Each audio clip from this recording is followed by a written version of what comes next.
Now let's dive deep into this big LGBTQ story for today.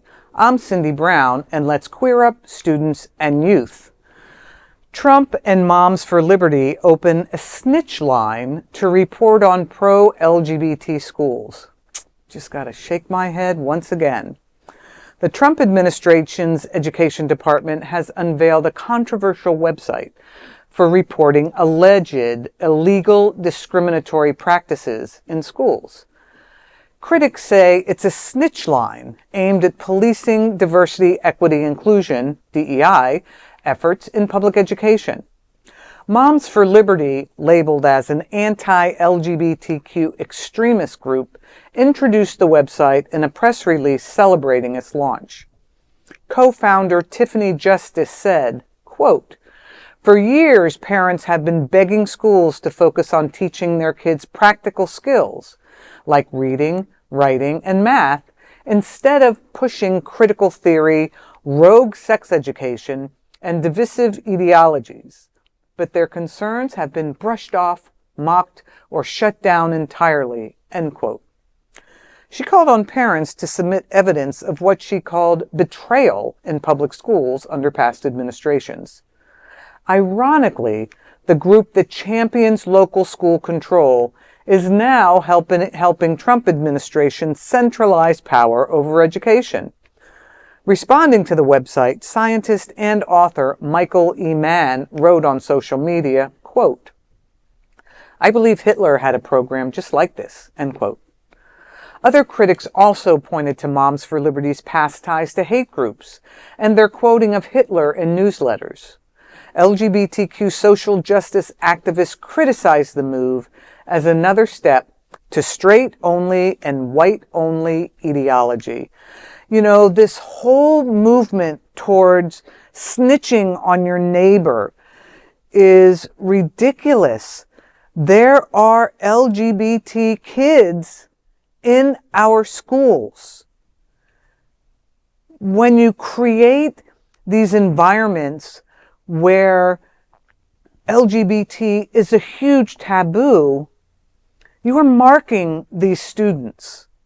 You are essentially putting a scarlet letter on their head so that they're open. It's fair season. It's fair season for bullying, for ridiculing, for harassing, for beating them up, because as an institution, you are saying that these things are inappropriate. They're so inappropriate that we want you to tell on other people.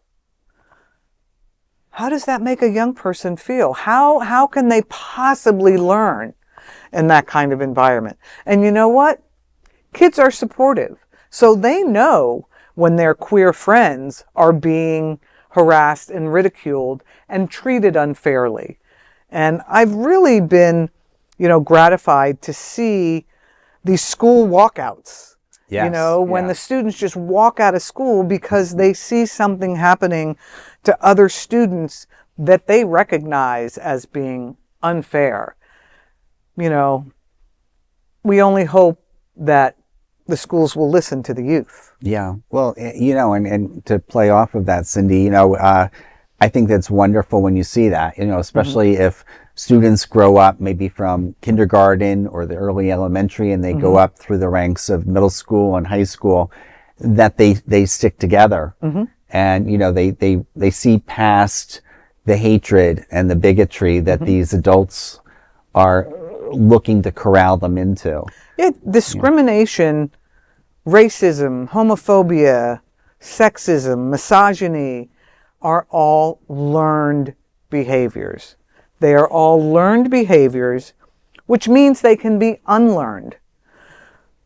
But the damage that these kind of policies can do to a young person could have lifelong impacts on them. Oh, absolutely. A lot of LGBT people live with PTSD because of what happened to them in their past, just because of who they were. There's no control over who they are. I don't have control over who I am any more than a truly straight woman could say, I decide I want to be with a woman. No, you can't do that because you either are or you're not. It's not a decision. You're absolutely right. And who's going to suffer? Our kids. That's who's going to suffer. Well, hopefully the other resources are out there. You worry about increased suicide rates and, kids getting on drugs and, because they can't cope. Absolutely, and there's a much higher incidence of cigarette smoking, drug use, suicide attempts in the LGBTQ community. Why? Because we've all felt like we were hated and that there's something wrong with us. But you know what? I'm here to say there is nothing wrong with us. Not at all. And that is a big LGBTQ story for today. There's no other queer nonprofit media platform like this in the entire world. Support our LGBTQ stories by subscribing and sharing Queer News Tonight.